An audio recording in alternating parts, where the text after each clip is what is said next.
All right. In the previous class, I believe we finished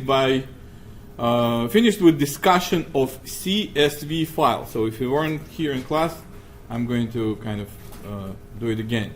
CSV file. CSV stands for comma separated values. This is one of the most popular ways to store data. Okay. There are multiple different ways to do it, and this is one of them. Okay. So CSV basically means that you have a file. You can create CSV file using virtually any tool. You can use it in Word. You can use it in Excel and then save it as CSV. You can use Notepad or any text editor really.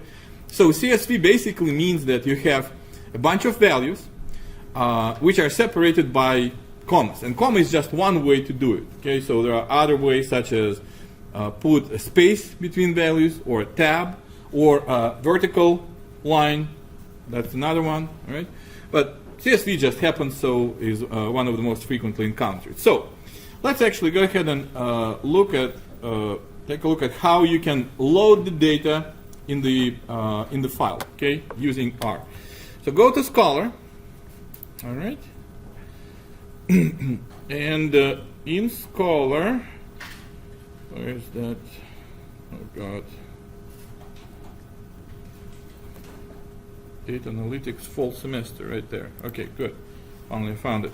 In Scholar, in the folder Data Files, you should see the file which I posted there some time ago, titanic.csv. Okay?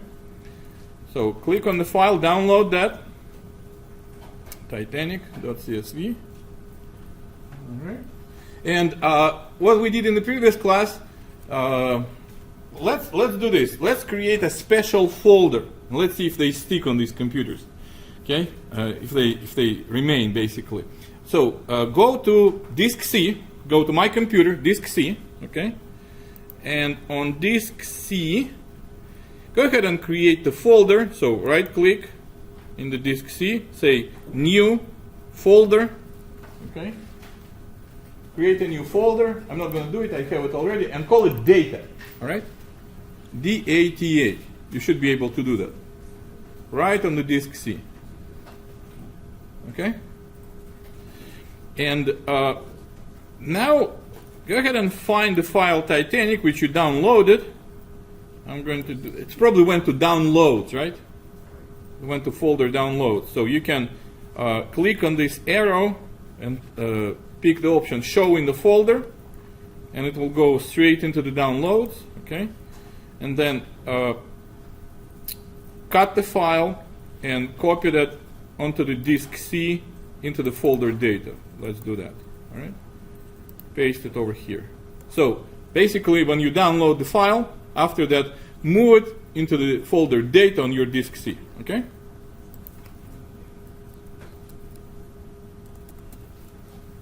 That shouldn't be too difficult. Everybody did that? So find the file in your download folder and just basically move it into the folder data on disk C. That's where we're going to store all of our files, okay? So every time when we have in class exercise or exam or a quiz and I wanted to analyze the data, that's what you're going to do, okay? Download the file from Scholar, go to the downloads folder and just move it into the data, okay? Let me ask you this question. Do you have an icon on your file titanic.csv? What kind of icon is that? I have Excel. You have same thing? Excel? Okay, good. So that means that it's basically going to be opened by default in Excel, right? So let's take a look. If you double click on the file, okay, we'll open up in Excel. Hopefully, yeah, there it is. I'm going to make it bigger.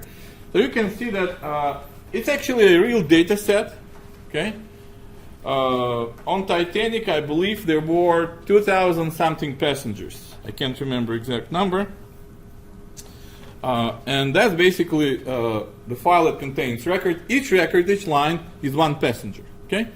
And there is much more detailed file, so this one is kind of simplified. You can see that about each passenger, we keep 4 pieces of information, right? So these are variables. Columns, reminder, in our files are variables, right? So one variable is which class they traveled. And the options were, it was the first class, second class, third class, or they were part of the crew. Okay? There were 4 options. Then there is age. Age typically is a number, so it's a numerical variable, right? In this file, we classify them as adult or a child. So obviously for that you have to define a cutoff age, right? When children start being adults. I don't know, right? So let's kind of 18. Let's make an executive decision. 18 years old, bam, you stop being a child and you become an adult. That's probably how they did it, right? Based on the actual age numerically, classified everybody as adult or a child. Then there is a sex, male or female, obviously, right? And then survived, yes or no. Okay, some people drowned. In this case, we say no. Some people, made it through this ordeal, and therefore, for the survived, we say yes. So this is how our file looks like. Now let's actually try to bring that into R. Okay, so I'm going to close Excel, not going to need it. Go ahead and start R. You should have an icon in the taskbar at the bottom of your screen. Right? You have it? We've asked everybody to pin it to the taskbar, right? Okay, so this is R. All right? And I'm going to start the new script. So go to this icon there, right there, plus sign, okay? New R script. So I'm going to start fresh. All right? Okay. So we downloaded the file. We placed it in the folder data, right? File is called Titanic CSV. And in the previous class at the end, I showed, whoever was here in the previous class, how to read the file into the memory, into the program, right? Well, let's do it again. So what I'm going to do is open the file and read the content into the variable, okay? So let's call the variable, I'm going to give it a funky name, passengers underscore data, okay? Just like that. Passengers underscore data. I'm using underscores. This is just a habit, okay? It's a good practice in all things programming. Whatever you're doing, you may be doing database, or you may be writing code in R or C++ or Python. If you have a name which you want to be descriptive, such as passengers data, do not leave spaces between the words, okay? Either just type it continuously, passengers data, okay? Nothing in between. Or I use underscore just to make sure that these words are separable, right? But at the same time, the name runs continuously. How do we assign a variable? What's the assignment operator? This backward pointing arrow, right? So I'm going to say arrow, read, and as I start typing this command, read, I see this help, right? It's a dynamic help. So as soon as R recognizes that, hey, whatever the user, me in this case, typing, that's actually something that I know. There are multiple different things that he can mean, right? So read CSV. I'm going to pick the first option, okay? Read CSV. Read, comma, separated value file. And now I have to specify the path to the file, okay? So in other words, full information about which folder, which subfolder, and what's the file name. Okay, so I'm going to type file equals, quote unquote, because file, path to the file is a string, right? Okay, I know that it's located on disk C, and then I put column, / which folder did we agree to put everything in? Data. So folder data, / and the file name is Titanic.csv. Okay, hold on, I'm going to put the magnifier on so that you can see gooder what I'm doing. All right, is it better? Yeah, so read CSV file C in the folder data. File is called Titanic.csv. Well, fingers crossed, let's run this thing, right? Let's hope that we didn't mess up anything. Couple of ways how I can do it. I can just highlight it and hit Control Enter, right? Or I can just go ahead and hit Run button over here. So in the console at the bottom, if you don't see anything red, that means that everything went correctly. Statistically, there should be somebody with red stuff. Anybody with red stuff? Okay, awesome.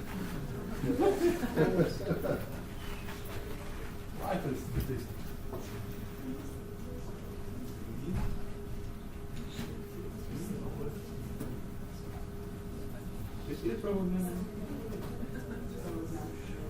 Yeah. No, we see data. Yeah. Anybody else?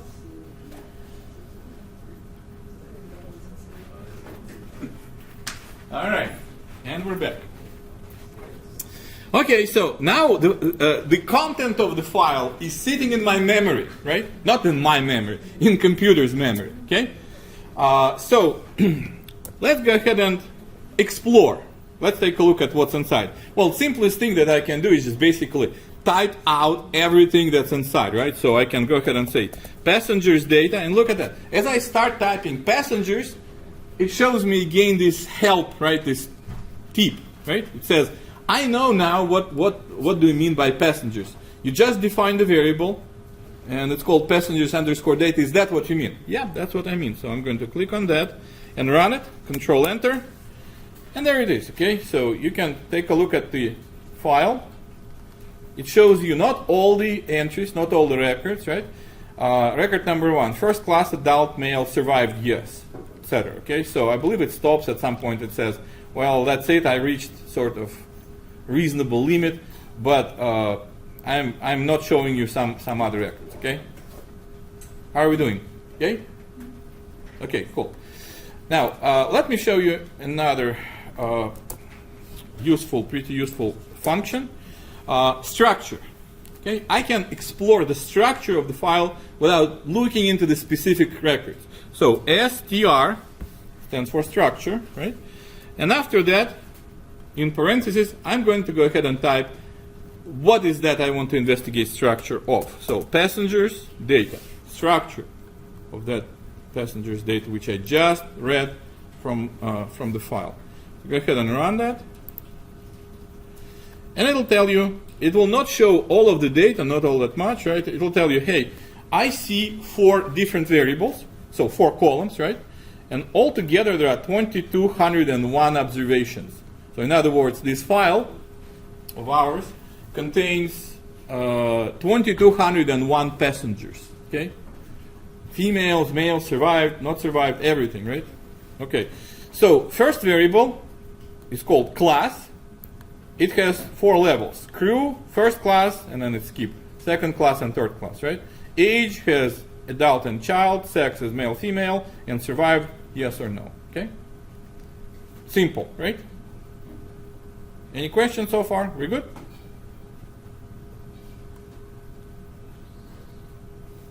Okay, cool. Now, if I want to take a look at one variable, in other words, one column, okay? Here is how to do it. Standard way, standard approach, basically, how R does that. In order to tell R that I want to look at a certain variable, I have to tell what data set name is, and then $sign, it's a delimiter, separator, right? And after the $sign, what is the name of the column in my data? So my data is called passengers, right? As I start typing again, it shows me, yep, I know what you mean. There is a variable called passengers data. And then look at what happens. As I type $sign, it knows what's inside actually, okay? It says, yep, you have 4 options, 4 variables inside of your data. Class, age, sex, survived. So let's look at class, for example, okay? So now I want to look only at one column in my data, right? Not at the entire data set, only at one column. So as you run this file, this command, I'm sorry, that's it. Okay, so it just basically gives you the output first class. You see the bunch of first class passengers.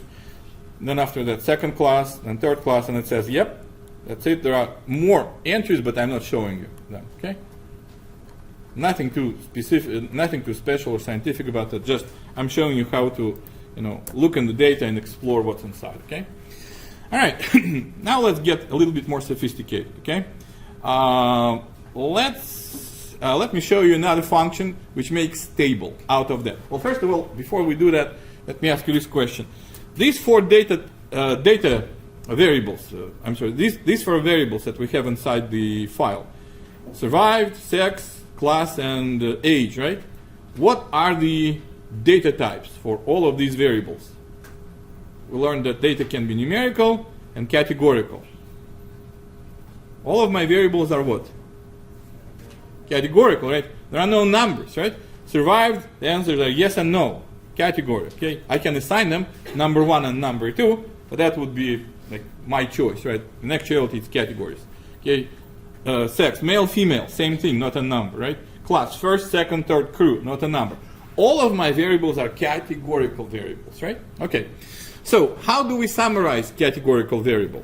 Okay, how do we investigate or explore categorical variable? One way to do it would be to create a one-way table. Okay, so one-way basically means one variable at a time, summary of one variable. So, and the command function table can show me the summary, one variable at a time. So, for example, let's say I want to investigate this variable class. Okay, how many people traveled first class, second class, third class, and what was that? Crew, right? So here's what I'm going to do. I'm going to say table, and look at that. As I start typing, it says, yep, there is a function table. That's how I know that you're on the right track. All right, and I want a summary of the variable class, right? First class, second class, etc. Remember, we just discussed that. How do I address a variable inside the data set? First, I type what? The name of my data set, right? That would be passenger data, correct? That's my data set sitting in memory. And then after that, I put $sign, right? And I say, well, class is what I want to look at. Summary, okay? And that's it.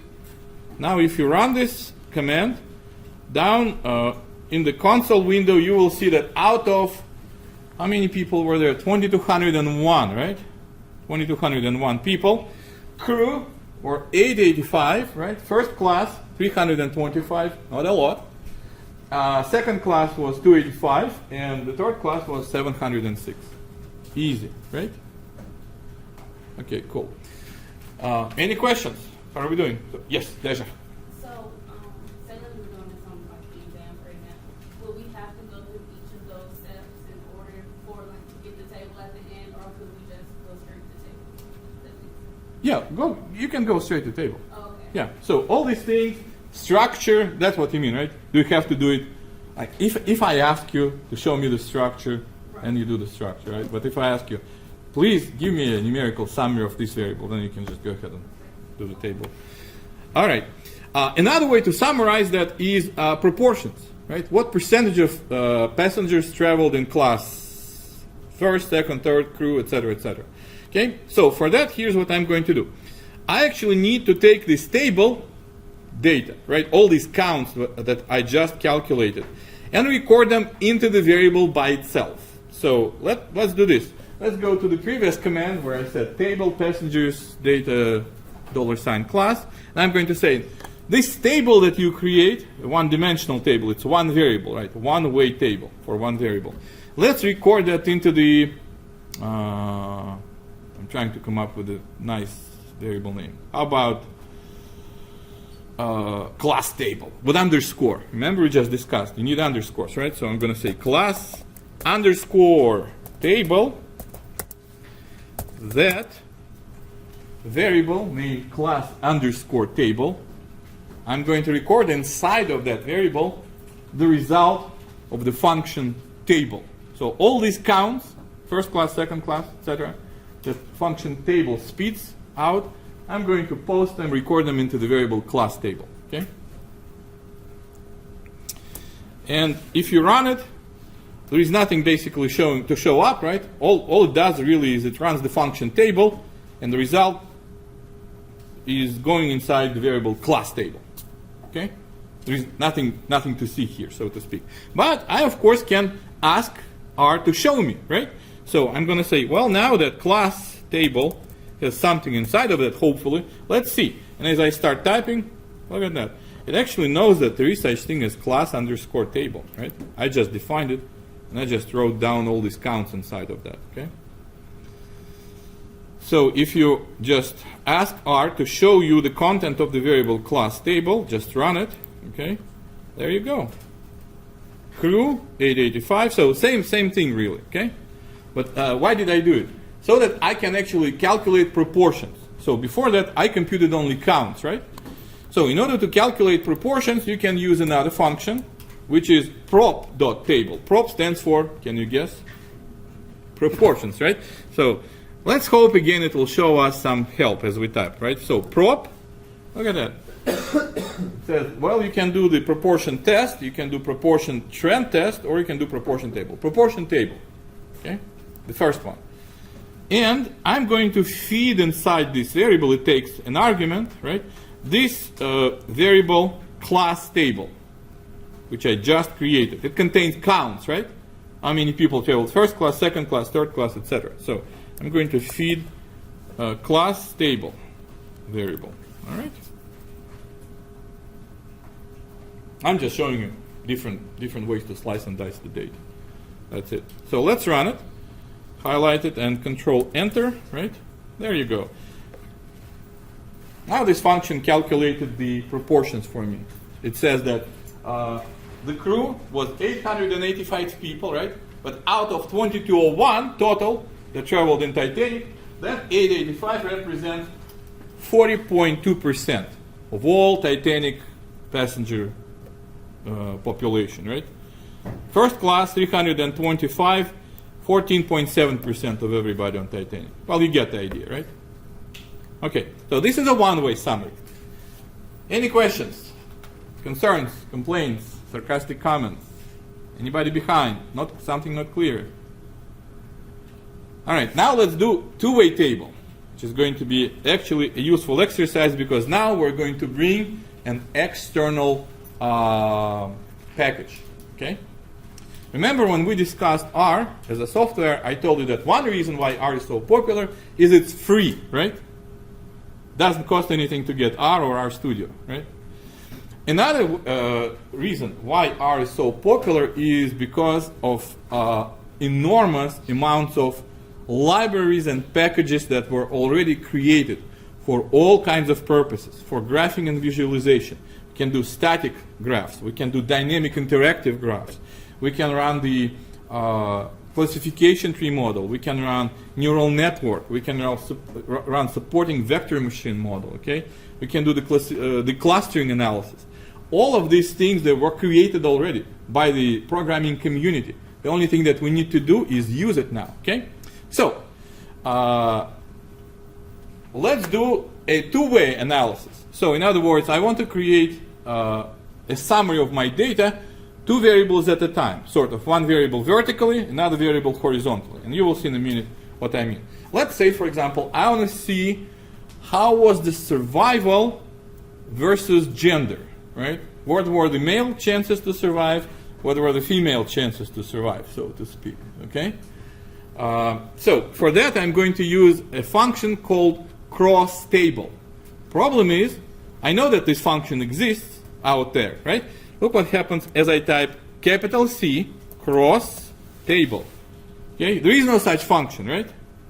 It doesn't show me the list. Anything that you don't see on the list, it's not known to R. Okay, if you think that cross table exists, you start typing it. It's not there. It's not there yet. Okay, so for that we need to bring the package externally. So let's install on our machines. And this is going to be actually interesting. I don't know if we can do it because we don't have admin rights on this machine. So let's see.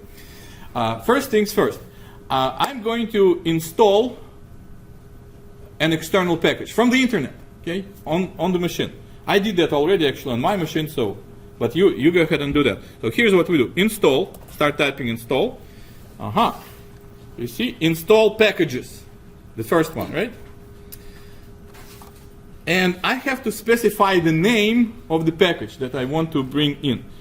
So quote unquote, because it's a string, okay?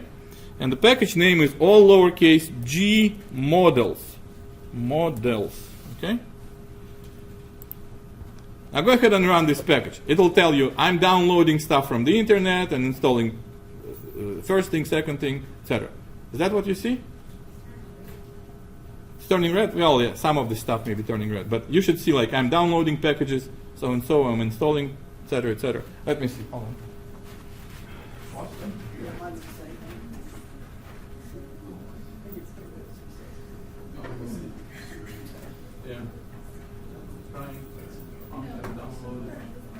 Yeah. So if you see at the end the blue greater than sign prompting you for the next one, you probably installed the package. Is everybody done? Okay, so now you install the package on your machine, on this machine, okay? And that's what's cool about R, okay? It can basically, by using this one command, install packages. And then you specify the package name. What it does basically is it connects with the web server where all these packages are stored. It downloads the file, it deploys it on your machine, it installs it in the right place, and after that it's available for you to use. You see how easy it is?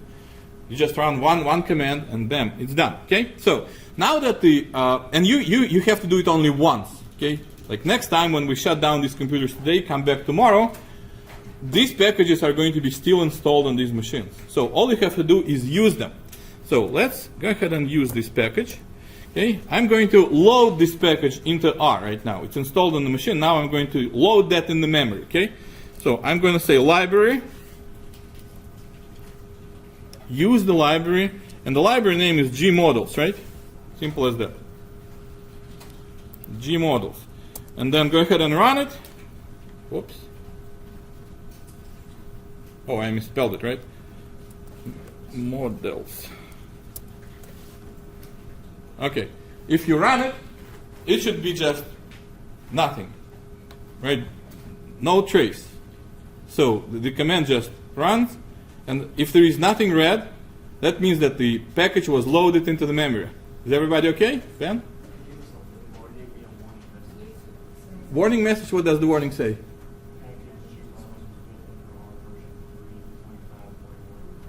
Package was built under a different R version? Oh, warning. Warning is fine. warning means that, yeah, they just say, just so that you know it may not run, right? It's actually interesting to see if it runs. We'll see, right? Okay, so now let's go ahead and build the two-dimensional table. Let's see if it works, actually, because, you know, it's just as new for you as it is for me. I never did it on these computers. So let's now go ahead and start typing cross. Oops, cross. And I see cross table. Do you see cross table? You do? Cross table, good. So see, we loaded the package which includes this function, cross table. That's great, right? So go ahead and pick the function cross table. And cross table, like I told you, it's a two-way table, right? It's also called contingency table. It's the way to slice data by one categorical variable versus another categorical variable. Okay, cross tab is another way to say it. Okay, so I have to specify how do I slice the data. So first I'm going to use the variable, for example, sex, male, female, right? But you remember how we reference the variables? We say where are they located, right? In the data set passengers data, and then what do I do? $, and then I'm going to say sex, that variable, and then comma, I'm going to slice that in another way. That would be survived, yes or no, okay?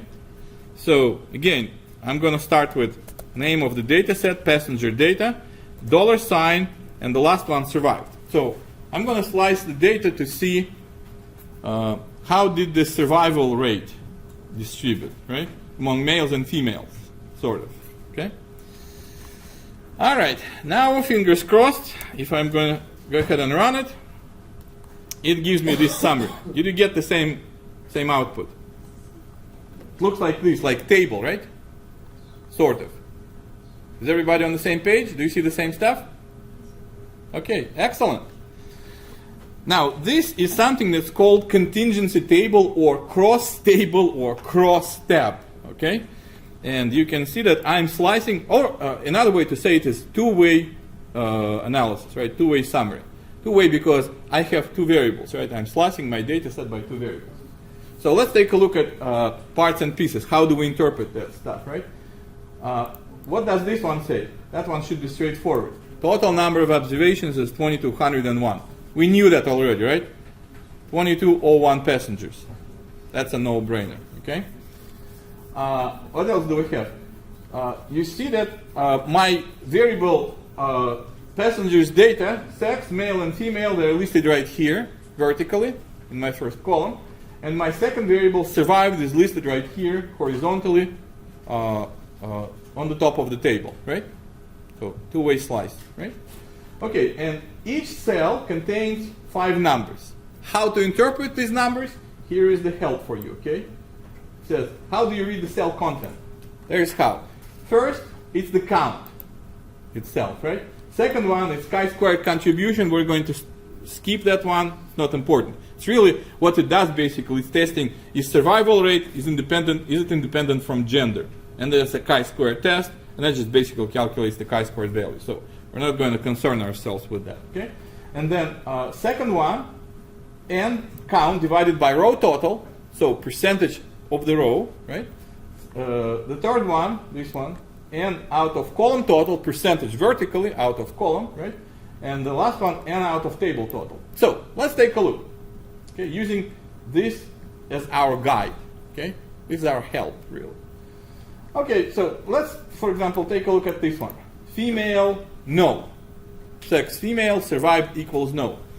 Well, let me ask you. 126, what does that mean?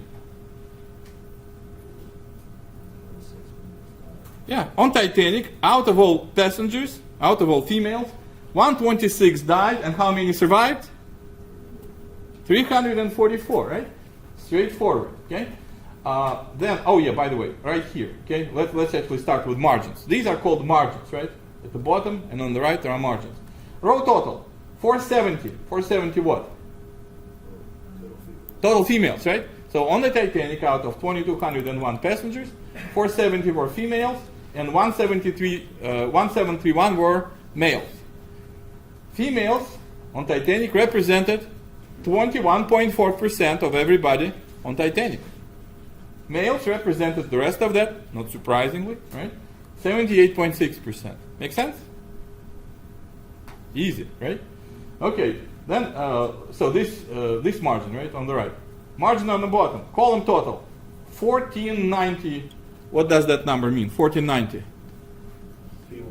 People who died, right? People who drowned. And out of 2201, they represent 67.7%.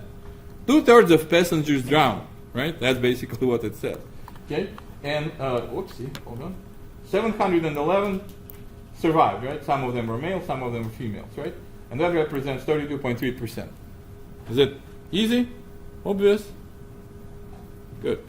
Okay, so now let's take a look at these things, right? So right here, for example, just as we discussed, right? Out of all females on Titanic, 126 did not survive, right?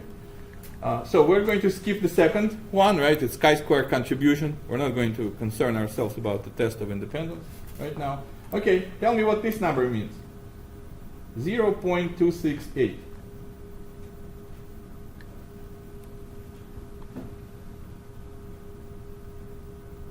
This is how I interpret, right? This is my help right here, okay? So what does this number tell me? Percent of females that died. Percent of females that died, right? Out of all females traveling, this is row percent, right? Row percent, row is the summary of all females, both survived and died, right? So that tells me that these 126 females, out of 470 total females, they represent 26.8%, right? Or roughly, slightly more than a quarter of females traveling on Titanic died, right? And 73.2% of all females survived. So these two numbers, they add up to 1, right? Because they represent row percentages, okay? The next one, and over the column total. So this number right here, 0.085. Tell me, what does that mean?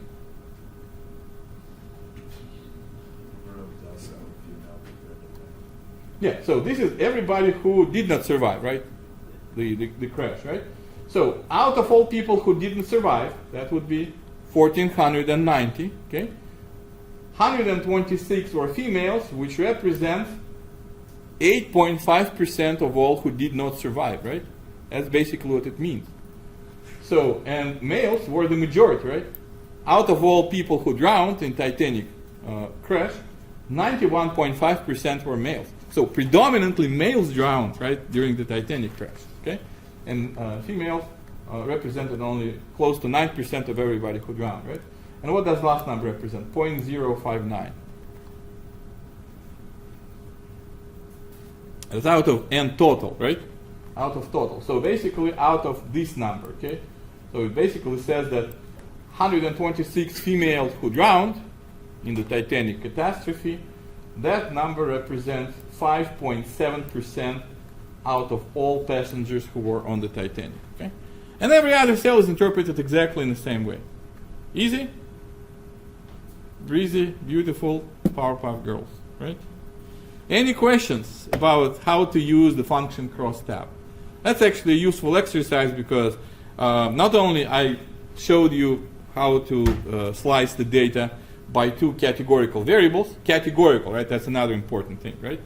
I can do the same thing if one of the variables is numerical, right? So crosstab you can do only if your x variable and your y variable are both categorical, like in our case, okay? But also, I'm glad that we addressed this part, okay? How do you download and install packages? How do you load the packages? And then after that, whatever is inside the package, you can go ahead and use, okay? That's the actual power of R, okay?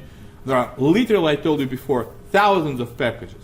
I mean, as of several months ago, I read that 7,000 packages are currently available in R, doing all kinds of analysis, okay? And counting. Every day, new packages being added. So there is no way how you can know all of them, right? 7,000 different packages doing 7,000 different, all possible, visualizations, analysis, summaries, running all kinds of models.